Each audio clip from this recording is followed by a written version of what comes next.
Speaking of passions, you may have noticed last Tuesday we all experienced and discussed some passionate things potentially. And while you may have been aware of what's happening at the national level, there were some things that were happening, we'll call it down ballot, that you may not have been aware of.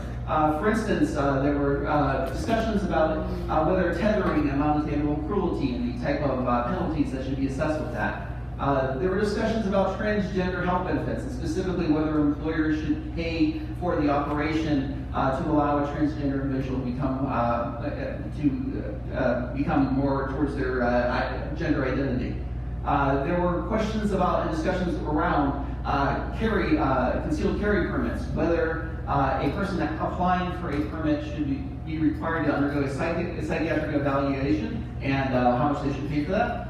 And then finally, there were discussions around restricting solar facilities, when and how they should be built.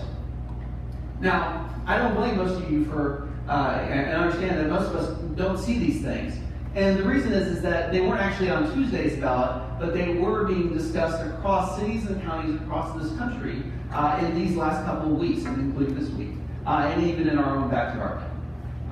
So whether you're a citizen who cares about pets, whether you are part of an LGBTQ nonprofit who really cares about whether these things are passed or not, whether you're a member of the NRA and really care about your right to be able to carry your gun without undergoing an exam, or whether you're an economic developer who's very interested in alternative energy development, we are all impacted by things that are happening at the local level. And so that's what we attempt to do at Voterheads, is to really make local government easy to use and accessible by all. And in fact, you can go to www.voterheads.com today. Tell us what you are passionate about, what are things you care about, and let us know what cities and counties you want to monitor.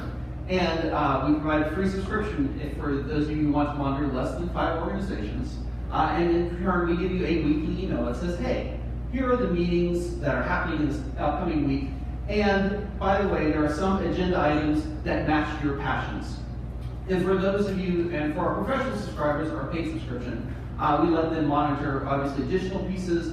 We give them scheduling capabilities and allow them to do business analysis and track things across the country and across the regions in which they're interested. We believe this is a very large market. There are clipping services and very arcane pieces that people are using to try to make this happen, including having people employed to do this. Between all the sectors, we believe we can reach a $16.3 million annual revenue rate by the end of year 5. My partner and I, we've both been working together on this, in this area for over a decade. I've been working with local governments, especially specifically in the e-government space, helping them with websites, helping them with online utility payments, and things like that. So I know the space. I know I've been working with them and helping them get their data online. Whereas my co-founder, Matt Hudson, has been working in web design for an equal amount of time. We are now, as of this summer, monitoring over 1,300 organizations in 40 states, and are also working with municipal customers now to help publish their agendas through our system to make our lives easier. We've seen a 32% subscription increase since we've gone national. Our open rates and click-through rates for our free subscription are above the market average. And we have paying customers, including 2 paying Fortune 500 subscribers who are paying us for multiple states.